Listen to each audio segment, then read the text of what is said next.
Hello, I'm James, and I'm an old guy in Europe.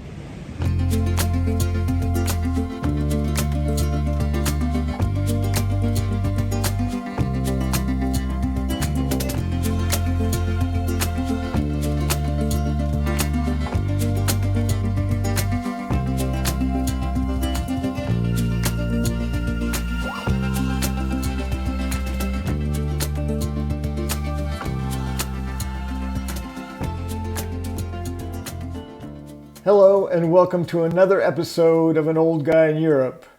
This week, again, on the Good Morning Portugal Show with Carl Munson in August of 2022, I share with him my frustrating adventure to plan a surprise meeting between some local friends with an acquaintance of ours who was flying into Lisboa from the United States, and how literally nothing I had planned happened the way I had planned it.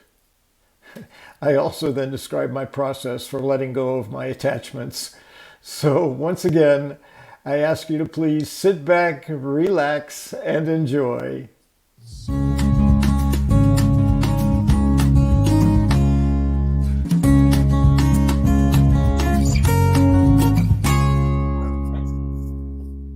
Swing, swing. Good morning to you.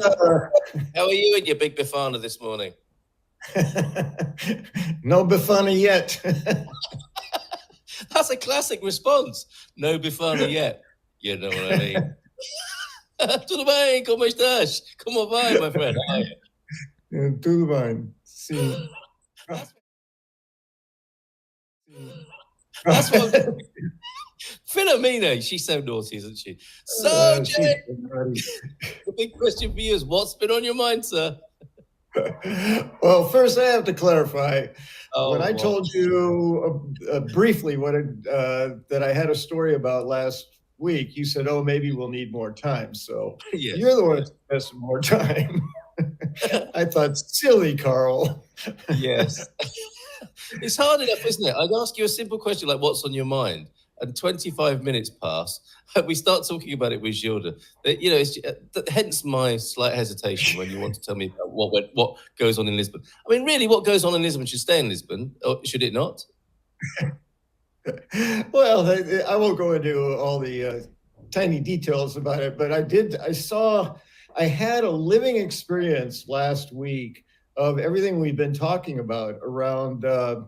There's a part of it, and you see how wonderful all that is, how much joy there is, and all that happened.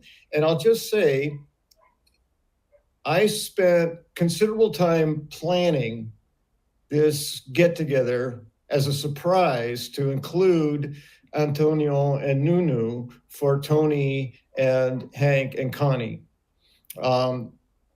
So I was working 3 different chat groups, trying to coordinate things and not tell Hank and Connie and Tony what I was doing over there with Antonio and Nunu. And Monday came around and well, let me connect this. This is all about attachment and expectation and letting go, which is what we've been talking about. And this is a real life example of how that plays into all of our lives, but in particular, my life last week. And that is, I had this plan that was founded on this idea, this thought that Connie and Hank were going to be in Lisboa for Monday and Tuesday night. That's where it all started. And I said, okay, well, now, and that was because Tony was coming on Tuesday. So, all right, I got Connie and Hank and Tony, and I know that Antonio and Nunu are in Lisboa, so maybe I can get them to show up for lunch, and surprise, look who else is here. Our own little mini meet, right?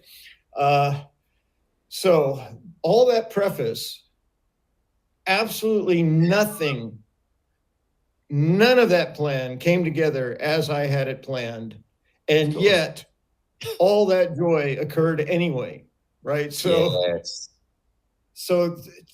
it was this amazing experience of the noticing, oh, wait, they're not going to be here Tuesday night. And then having to file that in the back of my head about what does that mean in terms of the whole rest of the plan as I engage Connie and Hank right now and enjoy who they are and where we are right now. And then somehow get to what are the implications of this change, this sudden change. And in that moment, I noticed attachment.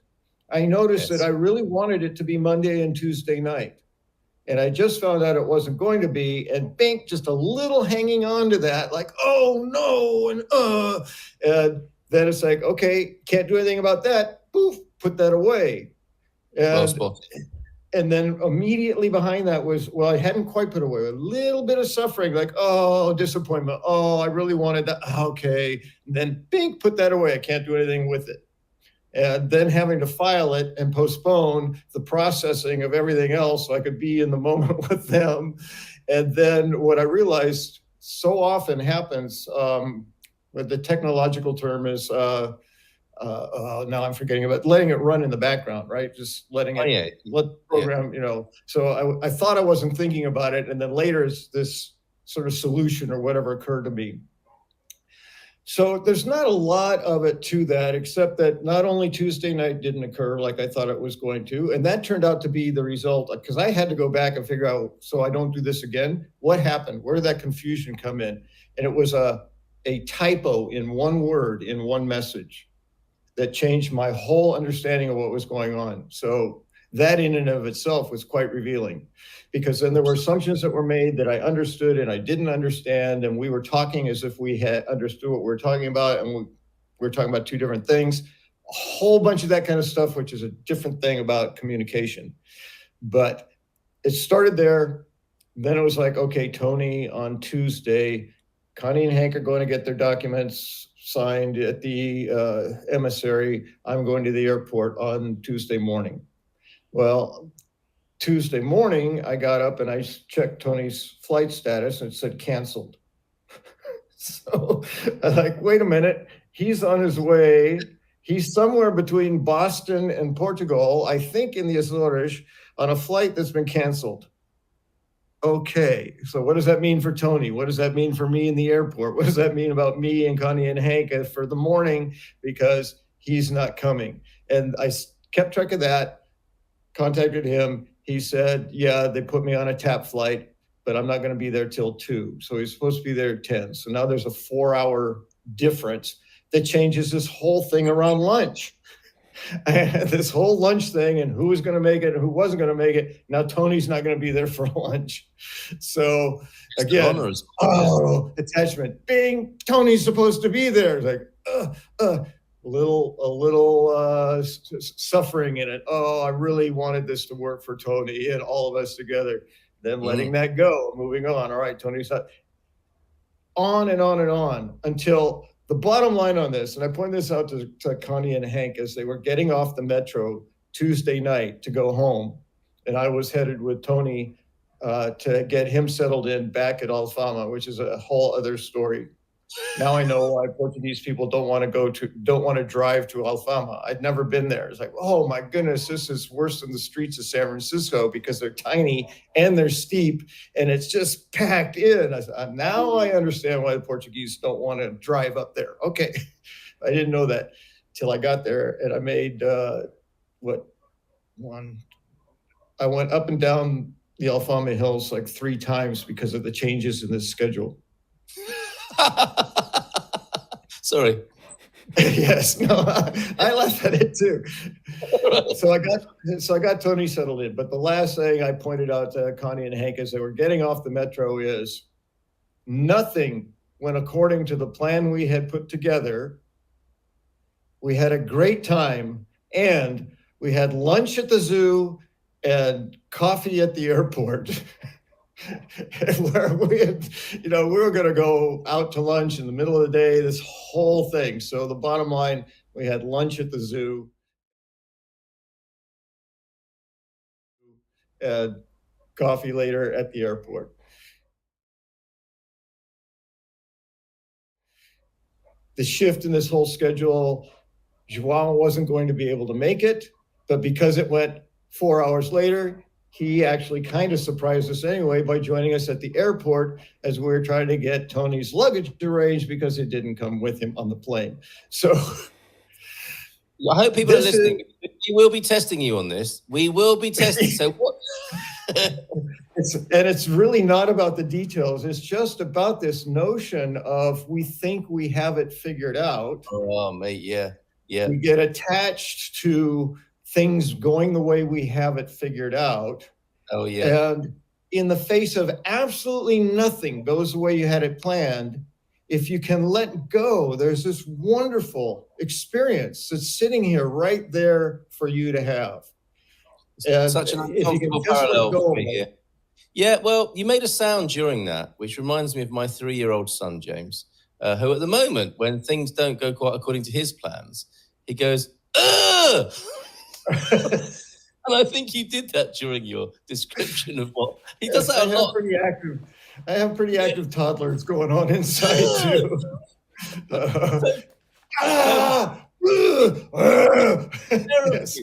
of you would get along really well.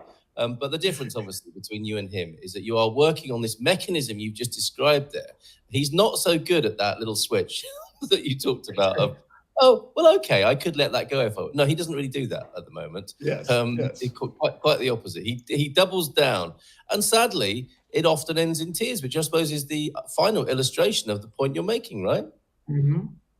And that ultimately for a toddler is the process of letting go. Those tears get the feeling out.